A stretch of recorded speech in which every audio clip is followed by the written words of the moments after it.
नमस्कार, मैं हूं अंकुर। आप देख रहे हैं सत्य हिंदी। एक नजर अब तक की सुर्खियों पर। नेपाल में मंगलवार को जेन जी के प्रदर्शनों ने हिंसक रूप ले लिया। प्रदर्शनकारियों ने कई नेताओं के घर पर धावा बोला और सूचना मंत्री पृथ्वी सुब्बा गुरुङ का निजी आवास आग के हवाले कर दिया। इस दौरान नेपाल के कृषि मंत्री रामनाथ अधिकारी ने इस्तीफा दे दिया और सरकार की कार्रवाई की निंदा की। सोमवार को हुए प्रदर्शनों में काठमांडू और अन्य हिस्सों में 19 लोग मारे गए थे। प्रधानमंत्री केपी ओली ने इस स्थिति को अनपेक्षित और अप्रिय बताया और कहा कि यह समस्या कुछ सूचना की कमी और जेनजी पीढ़ी के दृष्टिकोण में अस्पष्टता की वजह से उत्पन्न हुई। उन्होंने ये भी कहा कि सरकार सोशल मीडिया के इस्तेमाल को रोकने के पक्ष में नहीं है और अब प्रदर्शनों की जरूरत नहीं है।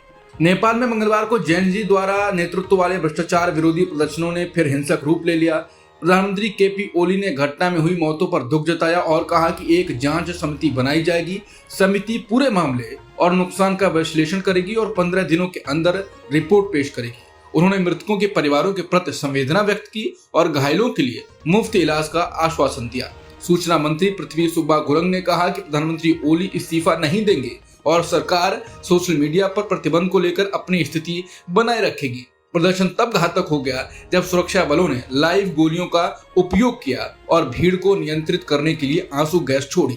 इस हिंसा के बाद ऑस्ट्रेलिया, फिनलैंड, फ्रांस, जापान, दक्षिण कोरिया, यूके और अमेरिका की दूतावासों ने संयुक्त बयान जारी कर दुख जाहिर किया। नेपाल में हिंसक प्रदर्शन हो रहा है। इस बीच खबर चल रही है कि नेपाली प्रधानमंत्री ओली दुबई जाने की तैयारी कर रहे हैं। सूत्रों के अनुसार नेपाल के प्रधानमंत्री केपी शर्मा ओली दुबई जा सकते हैं। उनका कहना है ये यात्रा स्वास्थ्य संबंधी उपचार के लिए है। इसके लिए हिमालय एयरलाइंस की एक निजी फ्लाइट स्टैंड बाय पर रखी गई है। राजनीतिक उठापटक और कई मंत्रियों के इस्तीफों के बीच ओली ने अपनी अनुपस्थिति के दौरान जिम्मेदारियां उप प्रधानमंत्री को सौंपी हैं। नेपाल में बढ़ते विरोध और हिंसक प्रदर्शन के बीच प्रधानमंत्री केपी शर्मा ओली ने आज शाम 6 बजे सभी राजनीतिक पार्टियों की बैठक बुलाई है। सरकार के इस कदम का मकसद देश में हालात को शांत करना और विरोधों के समाधान के लिए सभी पक्षों से चर्चा करना बताया गया है। भारत ने मंगलवार को नेपाल में बढ़ती हिंसा और झड़पों पर गहरी चिंता जताई। विदेश मंत्रालय ने सभी पक्षों से शांति बनाए रखने और किसी भी विवाद को संवाद के माध्यम से हल करने का आग्रह किया। विदेश मंत्रालय ने कहा, हम कल से नेपाल की घटनाओं पर करीबी से नजर रख रहे हैं और युवा जीवन की हानि से गहरा दुख है। हमारी संवेदनाएं और प्रार्थनाएं मृतकों के परिवारों के साथ हैं। हम घायल लोगों के शीघ्र स्वस्थ होने की कामना करते हैं। विदेश मंत्रालय ने यह भी कहा कि भारत नेपाल का करीबी मित्र और पड़ोसी होने के नाते उम्मीद करता है कि सभी पक्ष संयम बरतें और किसी भी समस्या का समाधान शांतिपूर्ण तरीके से करें। मंत्रालय ने काठमांडू और अन्य कई शहरों में लगाई गई कर्फ्यू की जानकारी भी ली और भारत में रह रहे नागरिकों को सावधानी बरतने और स्थानीय नियमों का पालन करने की सलाह दी। सुप्रीम कोर्ट ने सोमवार को तेलंगाना हाईकोर्ट के फैसले को बरकरार रखा, जिसमें बीजेपी की तेलंगाना यूनिट द्वारा राज्य के मुख्यमंत्री ए रेवंत रेड्डी के खिलाफ दायर मानहानि मामले को खारिज किया गया। बीजेपी ने यह मामला 2024 के लोकसभा चुनावों के दौरान रेवंत रेड्डी के कथित मान हानिकारक बयान के आधार पर दायर किया था। सुप्रीम कोर्ट की बेंच ने राजनीतिक पार्टियों को चेताया कि वो अदालतों का इस्तेमाल राजनीतिक लड़ाई के लिए न करें। कोर्ट ने कहा कि एक राजनीतिक नेता को आलोचना सहने की क्षमता रखनी चाहिए। इस मामले में आरोप था कि रेवंत रेड्डी ने कांग्रेस के साथ मिलकर ये झूठी राजनीतिक कहानी तैयार की कि बीजेपी आरक्षण समाप्त कर देगी। आज उपराष्ट्रपति चुनाव हो रहा है। इस दौरान कांग्रेस नेता जयराम रमेश ने कहा है कि पिछले 50 दिनों से जगदीप धनखड़ ने अप्रत्याशित चुप्पी साध रखी है।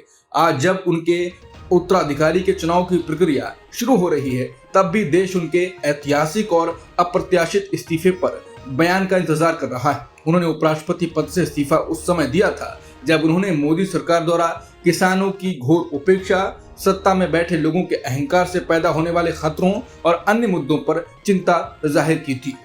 भारत के 70वें उपराष्ट्रपति चुनाव के लिए संसद भवन में आज वोटिंग हो रही है। इस बार मुकाबला एनडीए कैंडिडेट सीपी राधाकृष्णन और इंडिया गठबंधन के प्रत्याशी जस्टिस बी सुदर्शन रेड्डी के बीच है।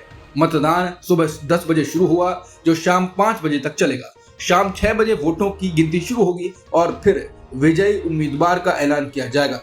पीएम मोदी, कांग्रेस नेता राहुल गांधी, केंद्रीय मंत्री Shivraj Singh Chouhan, BJP president JP Nadda, BJP सांसद कंगना रनौत और केंद्रीय मंत्री गिरिराज सिंह समेत इंडिया गठबंधन और एनडीए के कई सांसदों ने वोट डाल दिए हैं। उपराष्ट्रपति चुनाव से पहले कांग्रेस ने मंगलवार को वाईएसआरसीपी अध्यक्ष जगन मोहन रेड्डी पर हमला किया। कांग्रेस ने आरोप लगाया कि उन्होंने एनडीए के उम्मीदवार सीपी राधाकृष्णन का समर्थन करके लोकतांत्रिक ताकतों के साथ विश्वासघात किया। कांग्रेस नेता मणिकम टैगोर ने एक्स पर कहा कि आंध्र प्रदेश के लोग जगन के इस विश्वासघात को नहीं भूलेंगे। उन्होंने आरोप लगाया कि रेड्डी ने अपनी व्यक्तिगत सुरक्षा और सीबीआई मामलों के डर में आंध्र प्रदेश के हितों की अनदेखी की। टैगोर ने कहा, यह रणनीति का सवाल नहीं है, ये आत्मसमर्पण है। मोदी और बाबू के दबाव के आगे झुकना, आंध्र प्रदेश को साहस चाहिए था, उन्होंने कायरता चुनी। कांग्रेस ने सभी सांसदों से अपील की कि वो ऐसे उम्मीदवार को वोट दें जो संविधान और लोकतंत्र के पक्ष में खड़ा हो, न कि आरएसएस समर्थित उम्मीदवार के लिए। दिल्ली में कांग्रेस मुख्यालय में आयोजित एक कार्यक्रम के दौरान मणिपुर के 3 बीजेपी नेता कांग्रेस में शामिल हुए। इनमें 2 पूर्व विधायक वाई सूरचंद्र सिंह और एल राधा किशोर सिंह के साथ साथ पार्टी नेता उत्तम कुमार निंगथौजम शामिल हैं। कांग्रेस ने बताया, इन नेताओं का बीजेपी छोड़कर कांग्रेस में आना मणिपुर में बीजेपी की खराब कार्यप्रणाली और बढ़ते असंतोष का परिणाम है। उनके शामिल होने से कांग्रेस की राज्य में स्थिति मजबूत होने की संभावना है। असम की राजनीति में बड़ा बदलाव देखने को मिला है। बीजेपी और उसकी सहयोगी पार्टी असम गण परिषद के 3 पूर्व विधायक सोमवार को कांग्रेस में शामिल हो गए। दिल्ली में कांग्रेस महासचिव केसी वेणुगोपाल और प्रदेश अध्यक्ष गौरव गोगोई की मौजूदगी में इन नेताओं ने पार्टी की मेंबरशिप ली। इनमें बीजेपी के पूर्व विधायक विनंदा सैकिया और डॉक्टर मानसिंह रोंगपी के साथ एजीपी के पूर्व विधायक सत्यव्रत कलिता शामिल हैं।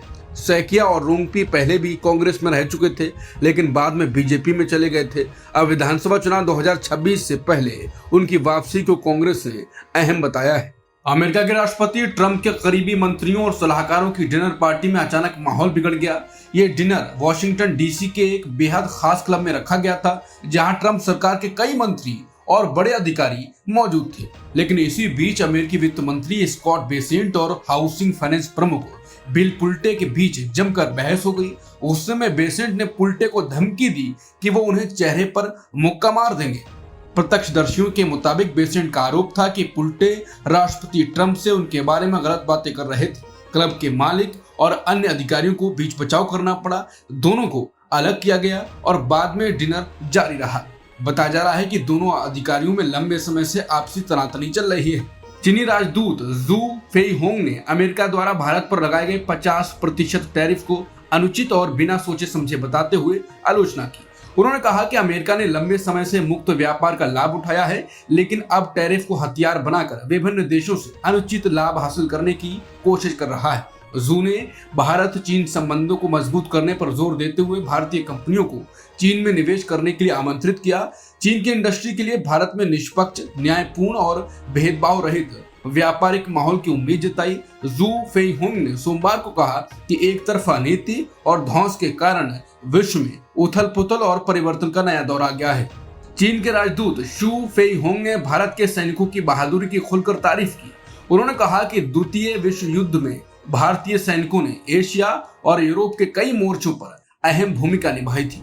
भारतीय सैनिक उत्तर अफ्रीका, पश्चिम एशिया, इटली और बर्मा के युद्ध अभियानों में शामिल रहे। चीन के राजदूत ने बताया कि उस समय भारत ने 25 लाख से ज्यादा स्वयंसेवी सैनिकों को युद्ध में भेजा था और लगातार रणनीतिक संसाधन भी मुहैया कराए थे। राजदूत ने कहा कि चीनी लोग कभी नहीं भूलेंगे कि भारतीय सैनिकों ने हजारों मील दूर आकर हमें सहयोग दिया। उन्होंने 1938 की इंडियन मेडिकल मिशन का भी जिक्र किया, जब डॉक्टर द्वारकानाथ कोटनिस और डॉक्टर बसु चीन गए थे। डॉक्टर कोटनिस ने मोर्चे पर अस्पताल बनाए और अनगिनत सैनिकों व नागरिकों की जान बचाई। डॉक्टर बसु ने 6 साल चीन में रहकर काम किया और भारत में एक्यूपंक्चर जैसी चिकित्सा पद्धति का परिचय कराया। ये बयान चीन में आयोजित जापानी आक्रामकता पर विजय की 80वीं वर्षगांठ के मौके पर दिए गए। इस समारोह में रूस के राष्ट्रपति पुतिन और उत्तर कोरिया के नेता किम जोंग उन भी मौजूद थे। अमेरिका के White House trade adviser Peter Navarro ने भारत को कड़ी चेतावनी दी है। सोमवार को एक इंटरव्यू में नवारो ने कहा कि भारत को किसी न किसी समय अमेरिका के साथ व्यापार समझौते पर मानना ही पड़ेगा, वरना इसका अंजाम दिल्ली के लिए अच्छा नहीं होगा। नवारो ने भारत को महाराजा ऑफ टैरिफ कहा और आरोप लगाया कि भारत अमेरिका के सामान पर सबसे ज्यादा शुल्क लगाता है। उनका कहना था ये सच है कि भारत दुनिया के बड़े देशों में अमेरिका पर सबसे ऊंचे टैरिफ लगाता है और हमें इससे निपटना होगा। अमेरिकी राष्ट्रपति डोनाल्ड ट्रंप के ट्रेड एडवाइजर पीटर नवारो ने एक बार फिर भारत और ब्रिक्स देशों पर हमला बोला। इस बार उन्होंने ब्रिक्स देशों को वैम्पायर यानी खून चूसने वाला कहा। टीवी इंटरव्यू में नवारो ने कहा कि ब्रिक्स का कोई गठबंधन लंबे समय तक टिक नहीं सकता क्योंकि ये देश अमेरिका को निर्यात करके वैम्पायर की तरह हमारा खून चूसते हैं। उन्होंने आरोप लगाया कि ब्रिक्स देशों की आपसी दुश्मनी पुरानी है और ये देश एक दूसरे से नफरत करते और लड़ते रहे। नवारो ने भारत चीन रिश्तों पर निशाना साधते हुए कहा दोनों देश दशकों से युद्ध की स्थिति में हैं। फ्रांस एक बार फिर बड़े राजनीतिक संकट में फंस गया है। प्रधानमंत्री फ्रांसवा बायरो को संसद में हुए विश्वास मत में हार का सामना करना पड़ा। 364 सांसदों ने उनके खिलाफ और सिर्फ 194 ने समर्थन में वोट दिया। इसके बाद प्रधानमंत्री बायरो मंगलवार को राष्ट्रपति इमैनुअल मैक्रों को अपना इस्तीफा सौंपेंगे। अब राष्ट्रपति मैक्रों के सामने 3 विकल्प हैं। नया प्रधानमंत्री सेंटर राइट से चुनना, वामपंथ के साथ तालमेल करना, संसद भंग कर नए चुनाव करवाना। हालांकि विपक्ष की वामपंथी पार्टी फ्रांस अनबाउड ने राष्ट्रपति मैक्रों से भी इस्तीफे की मांग कर दी है, लेकिन विशेषज्ञ मानते हैं कि ऐसा होना मुश्किल है। फ्रांस अब पिछले 2 साल में 5वें प्रधानमंत्री की ओर बढ़ रहा है। ये रिकॉर्ड राष्ट्रपति मैक्रों के दूसरे कार्यकाल में बढ़ते असंतोष और राजनीतिक अस्थिरता को दिखाता है। अब तक की खबरों में इतना ही। बाकी खबरों के लिए बने रहिए सत्यहिंदी.com के साथ। Copyright disclaimer under Section 107 of the Copyright Act 1976. Allowance is made for fair use for purposes such as criticism, comment, news reporting, scholarship, and research. Fair use is a use permitted by copyright statute that might otherwise be infringing.